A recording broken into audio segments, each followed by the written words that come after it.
ፓስፖርት እንዴት አድርጋችሁ ማውጣት እንዳለባችሁና ምናወጣ ምን አይነት ሂደቶች ይኖራሉ የሚል ጥያቄ ካላችሁ ልንገራችሁ።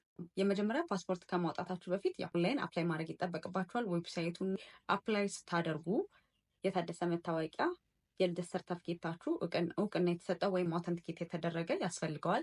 ከዛ 5,000 ብር ያስፈልጋችኋል ማለት ነው፣ መደበኛውን አፕላይ ለምታደርጉ።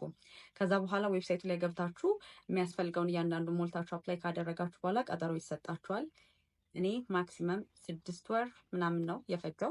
ላይ አፕላይ አድርጋችሁ ከጨረሳችሁ በኋላ ቀጠሮ ቀን ይሰጣችኋል። በዛ ያንን የቀጠሮ ቀን ወረቀቷን ፕሪንት ታደርጉታላችሁ መጨረሻ ላይ ማለት ነው። ያንን ወረቀት ፕሪንት አድርጋችሁ አሻራ መስጫ ቀን የተባለበት ስለሆነ የቀጠሮ ቀኑ እዛ ስትሄዱ እሱን የልደት ሰርተፍኬታችሁን፣ መታወቂያና ተጨማሪ ብር ለክፉም ለደጉም ይዛችሁ ካሽ መሄድ አለባችሁ። የተቀጠራችሁት ጠዋት ወይም ከሰዓት የሚል ሰዓት ካለው የምመክራችሁ ነገር በሌሊት ብርዱን፣ ዝናቡን፣ ፀሐዩን ሳትሉ ቻል አርጋችሁት በሌሊት ተጋፍታችሁም ቢሆን ሄድ ነው።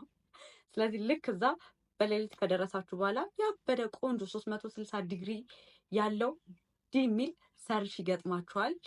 ግን ከሰልፉ በፊት በር ላይ የቀጠሮ ቀናችሁን አሳይታችሁ ነው የምትገቡት። ብዙ ሰዎች ሲመለሱ አያለሁ። ምክንያቱም የቀጠሮ ቀናቸውና የሄዱበት ቀን ስለማይገናኝ። ስለዚህ አንብቡ።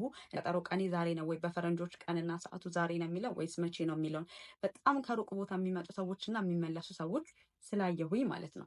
አሻራ የምትሰጡበት ቦታና ፓስፖርታችሁ ቀኑ ሲደርስ ሄዳችሁ የምትቀበሉበት ቦታ ሊለያይ ስለሚችል የምትባሉበትን ወይም የሚሰጣችሁ መረጃ በአግባቡ አዳምጦ ከዛ ሜሴጅ ሲደርሳችሁ ሄዳችሁ ፓስፖርታችሁን ትቀበላላችሁ ትባላላችሁ።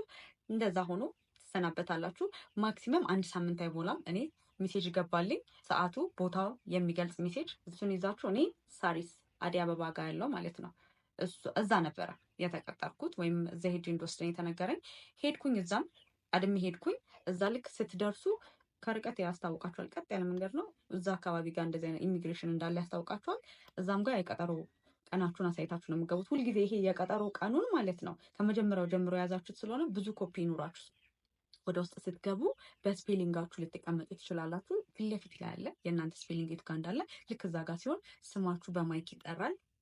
ሰዓታችሁ ሲደርስ ትሄዱና 100 ብር ከፍላችሁ በብዙ ስቃይ መከራ መሀል እያላችሁ እየዘፈናችሁ ፓስፖርታችሁን ተቀብላችሁ ወደ ስበት ጉዳይ